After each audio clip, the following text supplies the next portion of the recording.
Në kuadër të edicionit të 13 të festivalit Vox Barok, publiku do të ketë mundësinë të ndjek programin Dashuri, Besim dhe Çmenduri, kushtuar muzikës baroke spanjolle. Programi ndërthur muzikën, kërcimin dhe teatrin, duke rikthyer atmosferën e një prej periudhave më të rëndësishme të historisë së muzikës. Koncerti do të mbahet nesër në orën 20 në hollin koncertor të Teatrit Kombëtar të Operës dhe Baletit. Tepelena do të mirëpres edicionin e 3 të festivalit folklorik Bilbilat e Labëris.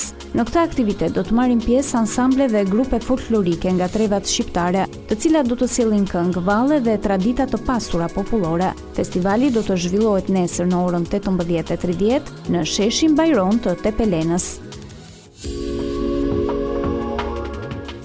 Kujtesë, drejtësi dhe identitet është veprimtaria përkujtimore që do të zhvillohet me rastin e 82 vjetorit të ngjarjeve të Çamërisë nesër në orën 18 në sheshin Skënderbej. Programi përfshin ekspozit tematike, dokumentar historik, prezantim të etnografisë dhe veshjeve tradicionale çame, reflektime nga studiues dhe historian, interpretime artistike si dhe një kënd libri me botime kushtuar Çamërisë.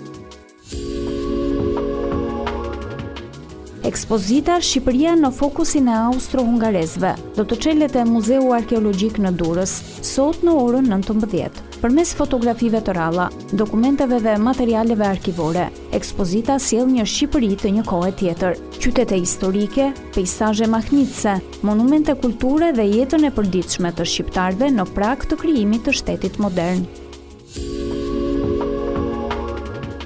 Një mbrëmje kushtuar krijimtarisë së re shqiptare, ku talenti dhe imagjinata e studentëve të degës së kompozicionit të Universitetit të Arteve marrin jetë në hollin koncertor të Teatrit Kombëtar të Operës dhe Baletit, në koncertin që do të mbahet sot në orën 20.